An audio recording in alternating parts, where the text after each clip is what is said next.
Good morning students. आज हम start करेंगे निदान स्थान। ठीक है, निदान स्थान को सबसे पहले देखा जाता है कि क्या नाम से बताया गया है। तो निग्रह स्थान के नाम से भी बताया गया है और व्याधि संग्रह नाम से भी बताया गया है। कई बार क्या होता है, पूछ लिया जाता है कि व्याधि संग्रह स्थान कौन सा स्थान है। ठीक है, तो वहाँ पर ऑप्शन दिए होंगे, तो याद रखना कि व्याधि निग्रह स्थान और व्याधि संग्रह स्थान, तो ये किसके आ जाते हैं, तो ये निदान स्थान के ही पर्याय हैं। ठीक है, अब आया था कि आचार्य चरक ने कितने बताए गए हैं, या चरक संहिता में कितने निदान स्थान बताए गए हैं, तो 8 बताए गए हैं। ठीक है, आचार्य शुश्रु या शुश्रु संहिता में अष्टांग हृदय और अष्टांग संग्रह में कितने निदान स्थान बताए गए हैं, तो टोटल कितने बताए गए हैं, 16। ठीक है, यहाँ पर जो प्रथम अध्याय है, यहाँ पर क्या है, निदान पंचक के बारे में भी बताया गया है। निदान पंचक में आता है निदान, ठीक है, पूर्व रूप, रूप, उपशय, ठीक है ना, उपशय और संप्राप्ति, ये 5 चीज़ें मिलकर बनती है पंच निदान। और जो अनुपशय है उसको क्या है, निदान के ही अंतर्भव लिया गया है। ठीक है, जब आगे आएगा तो आपको एक्सप्लेनेशन से पढ़ाया जाएगा। और यहाँ पर ये भी हम जब सूत्र स्थान पढ़े थे विविध शोणित अध्यायनम, तो उसमें हमने पढ़ा था कि रक्त रोगों को क्या है, अनुपशय से देखा जाता है। ठीक है ना, मीन्स अगर हमने रक्त रोगों का पता लगाना है तो वो कहाँ से लगाएंगे, तो अनुपशय से हम लगा सकते हैं। तो अनुपशय का अंतर्भव कहाँ हुआ है, तो वो निदान में ही हुआ है। ठीक है ना, ये आगे। उसके बाद नेक्स्ट विमर्श में आ जाओ। विमर्श में क्या है, तो विमर्श में आ जाता है देह इंद्रिया, ठीक है ना, देह इंद्रिया मन सतापी सर्व रोग राजो बलि। तो यहाँ पर उन्होंने बोल दिया जिसमें क्या है, देह इंद्रियां और मन क्या हो जाती है, संताप में या तप हो जाती है। मतलब अग्नि, उसमें अग्नि तप अग्नि होती है, तो ये इसको क्या है, ज्वर बोल देते हो। और वो क्या होता है, सर्व रोग आग्रजो बलि, तो वो सर्व रोगों का राजा भी बताया गया है, सर्व रोग आग्रजो। ठीक है ना, उसके बाद उन्होंने बोला गया है कि अतः सर्व विकारा आम्यम राजा प्रकृति का, ये किसने बताया, तो ये सुश्रुत ने बताया है।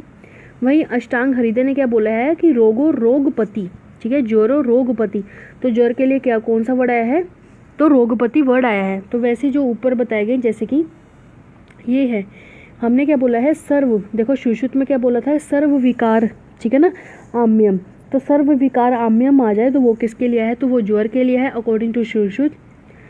रोगपति, तो ये किसने दी है, तो अष्टांग हृदय ने ही दिया है। ठीक है, तो वो आपको वर्ड याद होने चाहिए कि रोगपति किसने बोला है, अष्टांग हृदय ने बोला है। एक आ जाता है रोग रहा, तो वो किसने बताया है, तो जो रोग रहा है वो किसने बताया है, रोग आग्रजो, तो वो बताया है चरक ने। ठीक है ना, एक आ जाता है रोग राठ, ठीक है, एक आ जाता है रोग राठ, रोग रहा, रोग राठ, तो रोग राठ क्या है, वाग्भट ने राजक्षमा के लिए वर्ड यूज किया है। एक आ जाता है रोग निक राठ, ठीक है ना, रोग निक राठ, तो सुश्रुत ने क्या है, वो ज्वर के लिए बताया है। और रोगपति जो है वो किसके लिए बताया है, तो वो ज्वर के लिए बताया, लेकिन किसने बताया, तो अष्टांग हृदय ने बताया है। ठीक है ना, तो ये नाम है ज्वर के अलग अलग आचार्य ने। कई बार ऐसे रख देते कि रोग राठ जो है वो वाग्भट ने किसके लिए बताया, तो वो राजक्षमा के लिए बताया है। या रोग समूह राहट, ठीक है ना, एक आता रोग, एक आता रोग समूह राठ, तो वो किसके लिए है, तो वो वायु के लिए है। किसने बताया है, तो आचार्य सुश्रुत ने बताया है। ठीक है ना, सुश्रुत संहिता में वर्णन है। तो इन चीज़ों का क्या है, आपको ध्यान रखना है। उसके बाद नेक्स्ट क्या आ जाता है कि फर्स्ट पॉइंट जो है वो आया था सर्व रोग निदान प्रकोपकम। तो उन्होंने क्या है, निदान पंचक जो है उसके बारे में यहाँ पर बताया गया कि ये कौन कौन से कारण है उसके, ठीक है ना, उसका प्रकरण बताया गया। तो सबसे पहले निदान के यहाँ पर क्या है, लक्षण बताए गए हैं। तो इसमें बोला गया है यही खलु, इसमें फिर नाम है या उसके पर्याय हैं। ठीक है, तो हेतु, निर्मितिज, ठीक है, आयतन, कर्ता, करण, प्रत्यय, समुत्थान, निदान। ठीक है, ये इसके क्या है, ये इसके पर्याय बताए गए हैं। और इसके 3 कारण और बताए गए। तो 3 कारण कौन कौन से आए थे, असात्म इंद्रिय संयोग, प्रज्ञा अपराध और परिणाम।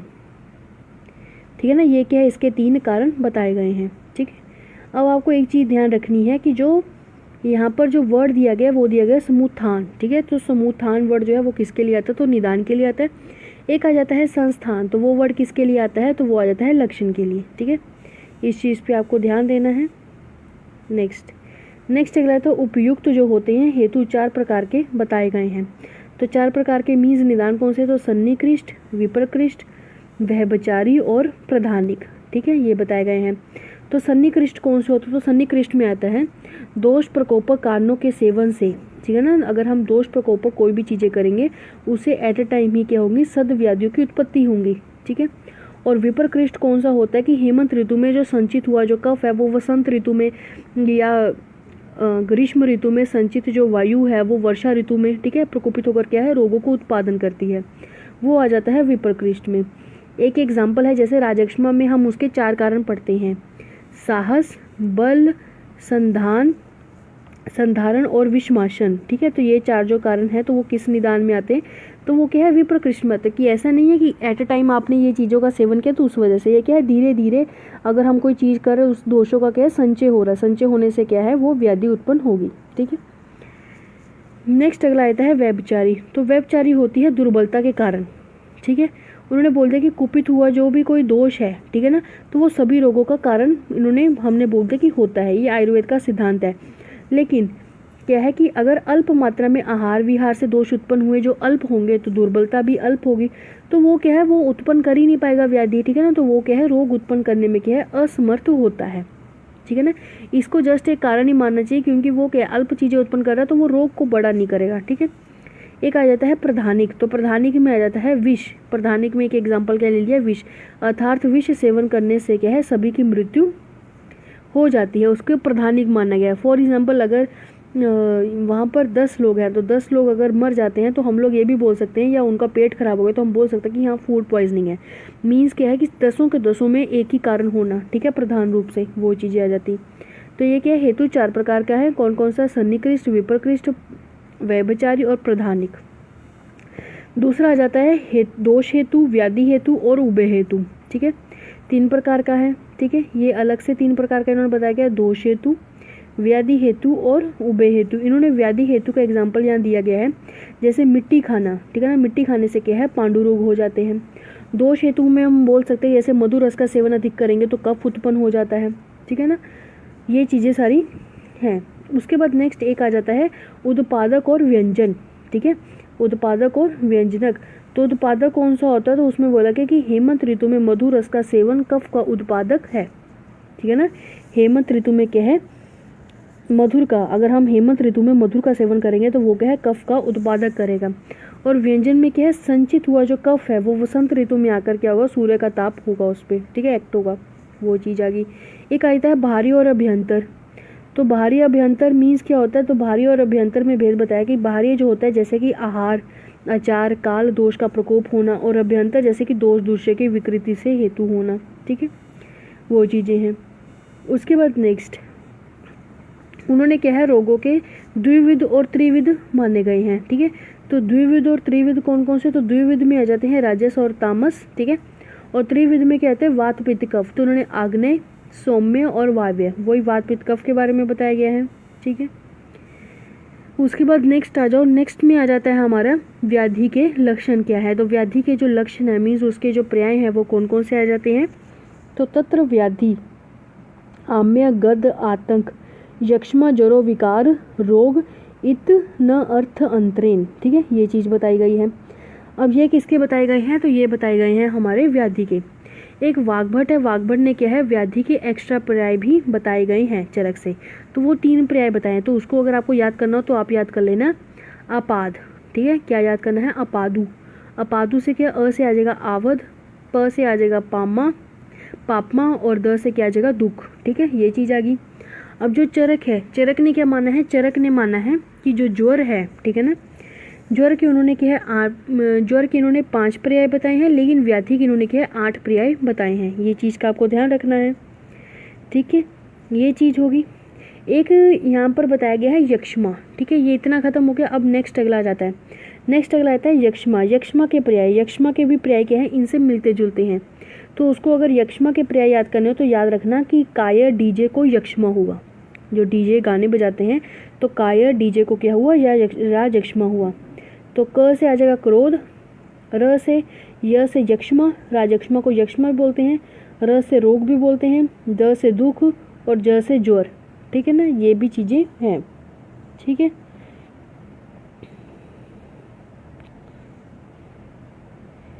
ये चीज़ों का क्या है आपको ध्यान रखना है।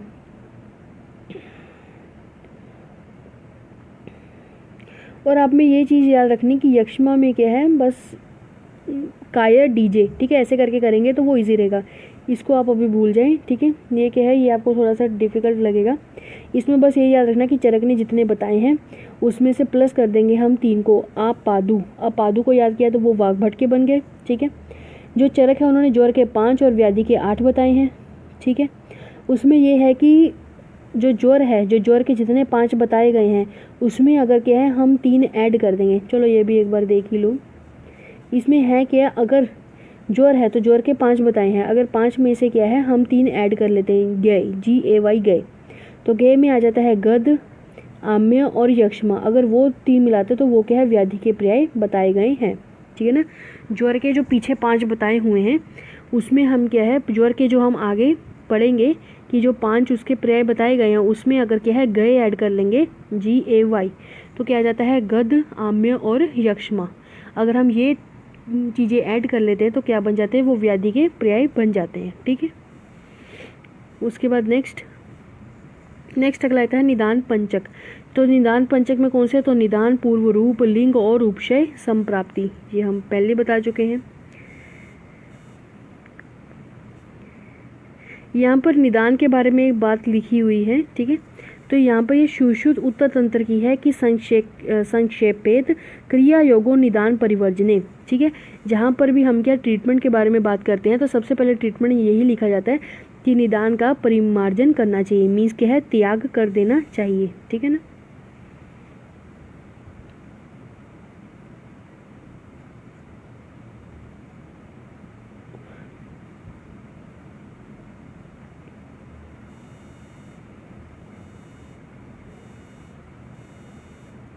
यहाँ पर एक और चीज़ पूर्व रूप के रिगार्डिंग भी लिखी गई है, वो भी देख लो।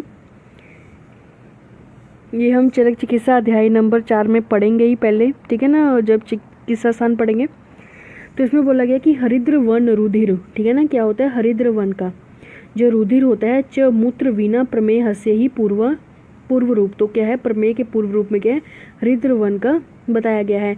यो मूत्रेन न वदेत प्रमेय रक्तस्य पित्तस्य च ही प्रकोपम, तो इसमें जरूरी नहीं है कि रक्त पित्त के प्रकोप में भी ऐसा कुछ दिखे, तो वो आपको क्या है, पूर्व रूप की इंपॉर्टेंस है। जैसे हम एक एक करके पढ़ेंगे तो आपको क्लियर हो जाएगा। उपशय के लिए यहाँ पर बताया गया है कि गूढ़ लिंगम व्याधि उपशमनार्थम, ठीक है ना, तो क्या है, गूढ़ लिंगम व्याधि के उपशय और अनुपशय की परीक्षा की जाती है, उसको हम क्या बोल देते हैं, उपशय बताया गया है, ठीक है, गूढ़ लिंग। उसके बाद फर्स्ट जो आ जाता है हमारा वो निदान है। तो निदान के लिए क्या है, तत्र निदानम कारम नियते युक्ते आग्रह, तो इसमें बोला गया है कि निदान कारण को ही कहते हैं। इन 5 को निदान यह पहले कह चुके हैं, तो निदान आ जाता है। तो निदान के हमने क्या बोला था, जो अनुपशय है वो क्या निदान के अंतर्भाव आता है, और रक्त और रोगों का क्या है, निदान जो है अनुपशय के द्वारा ही किया जाता है, ठीक है ना। ये चीज़ होगी, ये चीज़ समझ में आ गई। उसके बाद क्या, हम लोग एक चीज़ पढ़ते हैं, जो कारण होते हैं वो हम 3 प्रकार के बताते हैं, समवाय कारण, असमवाय कारण और क्या आ जाता है, निर्मितीज कारण, ठीक है ना, ये पढ़ते हैं। तो उसमें क्या होता है, जो समवाय कारण होता है उसमें बोल देते हैं कि जब जो हम खाना खाते हैं वो ठीक ढंग से नहीं खाते हैं, ठीक है, दोष का क्या होना शुरू हो जाता है, एक तरह से संचय वगैरह शुरू हो जाता है, ठीक है। उसके बाद आ जाता है असात्मय कारण, ठीक है ना, क्या जाता है, दोषों का संचय हो जाना, वो आ जाता है समवाय। असमवाय में क्या आ जाता है, उसमें आता है दोष दूष्य सन्मूचना, ठीक है। और एक आता है निर्मितीज कारण। निर्मितीज कारण होता है कि हम लोगों ने जो भी खाना खाया वो गलत खाया है, तो उस वजह से क्या दोष संचय हुए, दोष दूष्य सन्मूचना हुई, वही चीज़ यहाँ पर एक्सप्लेनेशन की गई है, ठीक है ना, कि दोषों का जो कुपित होना मीन्स वही संचय होना, तो वो क्या है, समवायी कारण माना गया है। उसके बाद नेक्स्ट एक भास्करोदय नामक एक रोग विज्ञान है, जिसको क्या है, गंगाधर जी ने लिखा है, ठीक है। इस चीज़ का ध्यान रखना, यहाँ पर भास्करोदय का नाम आया है तो इसलिए कि ये किसने दिया है, तो गंगाधर जी ने दिया है, ठीक है ना। यह है कि जो गंगाधर की जो किताबें हैं वो टोटल कितनी बताई गई हैं, तो 76, ठीक है, कितनी है, 76 बुक्स हैं। यहाँ पर एक अष्टांग हृदय निदान स्थान, ठीक है ना, निदान स्थान अध्याय 1 का एक श्लोका है, बहुत फेमस है ये, कई बार रख के पूछ लेते हैं कि ये कहाँ का है, तो अष्टांग हृदय का है। तो इसमें बोला कि सर्वेषामेव रोग निदानम कुपिता मला तत्प्रकोपस्य तु प्रोक्ता विविध अहित सेवना, तो अहित सेवन करने से क्या रोग दोष प्रकोपित होकर रोगों को क्या है उत्पन्न करेंगे, ये चीज़ बता दी गई है। एक सुश्रुत का भी एक आया हुआ है, तो सुश्रुत में क्या बोला गया है कि सर्वेषां व्याधि नाम, तो व्याधि किससे उत्पन्न होती है, उसका मूल क्या है, तो उसमें बोल दिया वात पित्त कफ श्लेष्मना, वात पित्त श्लेष्मना व मूलम। ठीक है, नेक्स्ट अगला आता है पूर्व रूप। तो पूर्व रूप में क्या बोला गया, पूर्व रूपम प्राग उत्पत्ति लक्षणम व्याधे, तो उन्होंने बोला है कि व्याधि से उत्पन्न होने से पहले ही जो लक्षण हमें दिखते हैं उसको क्या है, पूर्व रूप बताया गया है। ठीक है, और जो वाग्भट है निदान मतलब अष्टांग हृदय निदान में क्या मिला हुआ है, तो पूर्व रूप के रिगार्डिंग बोला गया कि येन प्रागु, ठीक है ना, येन प्रागु लक्षेत, ठीक है ना, ये चीज़ आप देख लेना कि दोषों के लिए विशेष अधिष्ठानम ऐसा है कि यहाँ से क्या स्टार्ट है कि प्रागु उत्पत्ति लक्षणम व्याधि, ऐसे करके यहाँ पर प्रागु लक्ष्यते ऐसे करके, तो वो किसका है, अष्टांग हृदय का है। पूर्व रूप जो होते हैं वो दो तरीके के होते हैं, कौन कौन से होते हैं, एक सामान्य होते हैं, एक विशिष्ट होते हैं। तो सामान्य और विशिष्ट कौन से होते हैं, वो देख लेना कि वह जिसमें क्या है भावी ज्वर आदि रोग मात्र की प्रतीति हो, परंतु यह ज्ञान नहीं होता हो कि रोग किस दोष के कारण हुआ। इतना पता कि रोग हुआ, लेकिन ये नहीं पता कि किस दोष के कारण हुआ है। लेकिन इसमें क्या है, विशिष्ट में क्या है, आपको पर्टिकुलर पता लग जाएगा कि हाँ कि जो ज्वर हुआ है तो वो किस दोष की वजह से हुआ है। वातज होगा तो उसमें आपको अलग से लक्षण दिखेंगे, पित्तज कफज कोई भी होगा तो उसमें अलग से लक्षण आपको दिखेंगे। ठीक है ना, ये चीज़ आ जाती है। उसके बाद यहाँ पर एक चीज़ बोली गई है कि शतक क्षीण और वात व्याधि का, ठीक है ना, अव्यक्त भाव, तो ये क्या है, ये शक्त क्षीण और क्या है, वात व्याधि के पूर्व रूप है, जिसको क्या है अव्यक्त बोल देते हैं, क्योंकि वो व्यक्त अवस्था में तो अभी आई नहीं है। तो ध्यान रखना क्या आ जाता है, अव्यक्त लक्षणम तस्य, वर्ड क्या आ जाता है, तस्य, तो तस्य रूपानी समृतम, ठीक है ना, पूर्वमिति समृतम, तो क्या वर्ड आ जाता है, तस्य, ठीक है ना, तस्य वर्ड आ जाता है। जहाँ पर वर्ड आ जाए तेषाम, तस्य आएगा क्षतशीन के लिए, और तेषाम वर्ड के लिए किसके लिए आएगा, वात व्याधि के लिए। आपको ये दोनों चीज़ों को क्या है नोटिस करना है, लिख लो कि अगर तस्य वर्ड आ जाए तो क्षतशीन, अगर तेषाम वर्ड आ जाए तो वो वात व्याधि के लिए बताया गया है।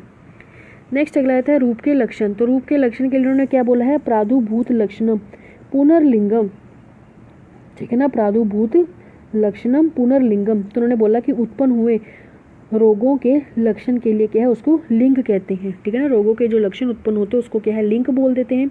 लिंग को और किस किस नाम से बोला, तो तत्र लिंगम आकृति लक्षण चिन्ह संस्थान व्यंजन, ठीक है ना, रूपम, ठीक है, रूपम मत्य न अर्थम अंतरम, ठीक है। तो इन्होंने ये बोला है कि सभी अर्थों के अनेक मतलब उसके जो पर्याय हैं वो क्या है, आकृति है, लक्षण है, चिन्ह है, संस्थान है, ठीक है ना। समुत्थान कौन सा है, तो वो निदान आ जाता है।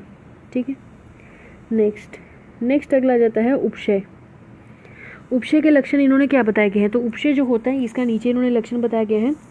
तो उपशय जो होता है पुनर हेतु व्याधि विपरीत अर्थकारी नाम आहार औषध आहार विहार, ठीक है ना, ये तीनों में क्या है, ये सानुबंध्य है। तो सबसे पहले आ जाता है कि चरक ने जो उपशय हैं तो वो कितने बताए गए। सबसे पहले हम पढ़ चुके हैं कि जो उपशय होता है वो गूढ़ लिंग का होता है, बारे में बताता है। उपशय जो होता है वो 6 प्रकार का है। तो 6 में क्या आता है, एक विपरीत है, एक अर्थ विपरीतकारी है, ठीक है ना। अब उसमें भी क्या है, हेतु विपरीत अर्थकारी, व्याधि विपरीत अर्थकारी, हेतु व्याधि विपरीत अर्थकारी, ठीक है, और हेतु व्याधि विपरीत, एक तो आ जाता है हेतु विपरीत, व्याधि विपरीत, हेतु व्याधि विपरीत, ठीक है, ये 3 अलग है।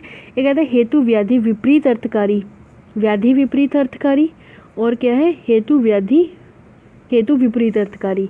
और उसमें भी क्या है, ये जो 3 चीज़ें हम 6 चीज़ें पढ़ रहे हैं तो उसको भी आगे कितने लोगों में डिवाइड है, तो औषध के अलग हैं, आहार के अलग हैं, और विहार के क्या हैं, अलग हैं, ठीक है ना।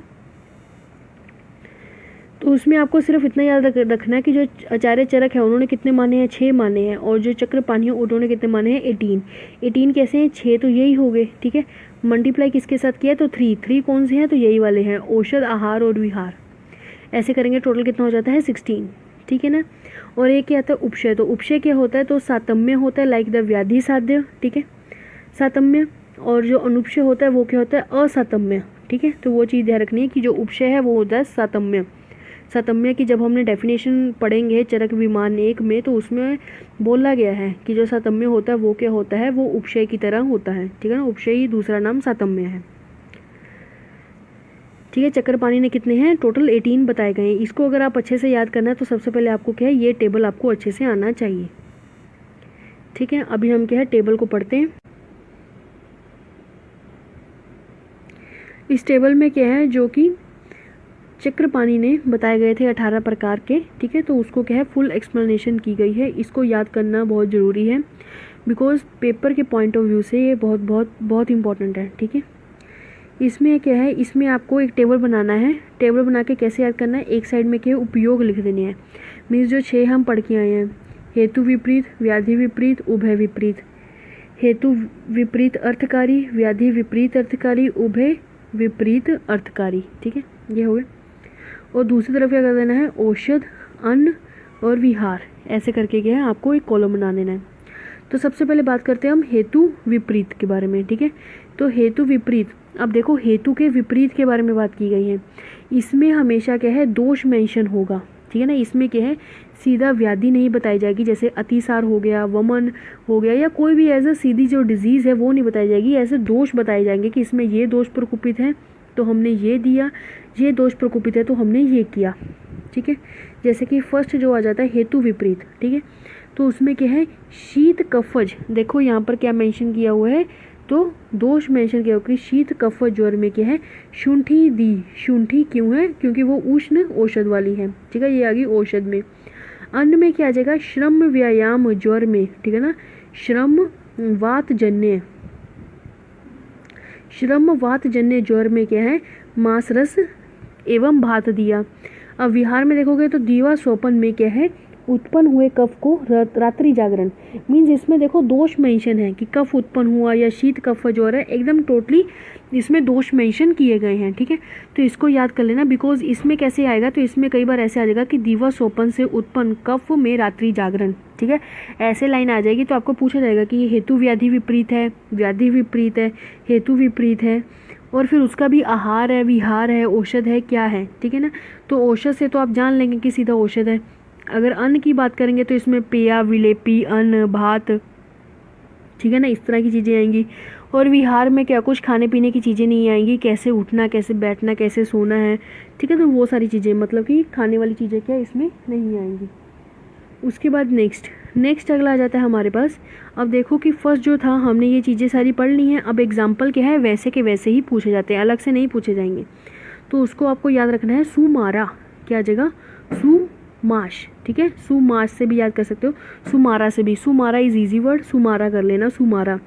तो सु से क्या आ जाता है, तो सु से आ जाता है हमारा शुंठी, ठीक है, शुंठी। म से आ जाएगा मांस, ठीक है, और र से क्या आ जाएगा, रात्रि जागरण, ठीक है ना, ये आ गया।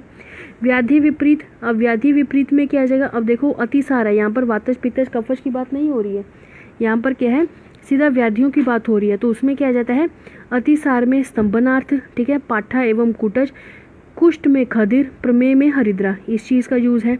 अब अतिसार में स्तंभन आदि पहले था कि हमने किसकी है, तो हमने औषधियों की बात की है। अब दूसरे में क्या आ जाएगा, अन्न की बात है, तो मसूर की जैसे दाल है तो उसको देने को बोला गया है। और उदावर्त में इन्होंने क्या बोल दिया, प्रवाहन, तो ये क्या है, विहार है। तो इसको याद करना हो तो याद कर सकते हो, पाम उदा, क्या आ जाएगा, पाम उदा। देखो इसमें क्या है, इसमें रोग मेंशन है, ठीक है, इसमें क्या आ जाएगा, पाम उदा। तो प से आ जाएगा पाठा, म से आ जाएगा मसूर, और ऊ से आ जाएगा उदावर्त, ठीक है, इन चीज़ के बारे में है। नेक्स्ट अगला है तो उभय विपरीत। तो उभय विपरीत में क्या आएगा, दोनों चीज़ें आएंगी, ठीक है। जैसे कि वातिक शोष में क्या है, वात हर और शोथ हर चिकित्सा, ठीक है ना, शोथ हर 10 मूल का क्वाद दिया। वात कफज ग्रहणी में क्या है, तक्र और पित्तज में दुग्ध। शीतजन्य वात में क्या है, ज्वर से ज्वर में हमने पेया दी। अब स्निग्ध पदार्थों के सेवन और क्या है, दीवा सोपन के उत्पन्न तंद्रा में क्या है, रात्रि जागरण, ठीक है ना। रुक्ष में क्या किया उन्होंने, रात्रि जागरण करवाया। तो इसको अगर याद करना हो तो कर लेना, दत्रु, ठीक है ना। तो द से आ जाएगा 10 मूल, ठीक है, त से आ जाएगा तक्र, ऊ से आ जाएगा, रू से आ जाएगा रुक्ष, रुक्ष रात्रि जागरण, ठीक है। उसके बाद नेक्स्ट अगला आ जाता है हेतु विपरीत अर्थकारी। तो हेतु विपरीत अर्थकारी क्या है, तो हेतु विपरीत अर्थकारी में क्या है, पित्तज, ठीक है ना। पित्तज प्रधान जो फोड़े हैं उसमें क्या उष्ण अपना का प्रयोग किया। पित्तज फोड़ों में विदाह अन्न दिया। और वातजन्य उन्माद में क्या है, भय दर्शन, ठीक है ना। तो कैसे याद करना है, तो पी फोब, क्या याद करना है, पी फोब। तो पी से आ जाएगा पित्तज, फो से आ जाएगा फोड़े, ठीक है, पैतिक फोड़ है, और क्या आ जाएगा, भ से क्या आ जाएगा, भय दर्शन। ठीक है, वातज उन्माद में क्या है, भय दर्शन। एक तो वैसे उसको वातज था, ऊपर से क्या है उसको वही चीज़ निदान दे दी। ठीक है ना, इसमें क्या है, विपरीत अर्थकारी बोला ना, अगर हम क्या है वही विपरीत देंगे तो वो क्या है, अर्थकारी है। नेक्स्ट अगला आ जाता है व्याधि विपरीत अर्थकारी।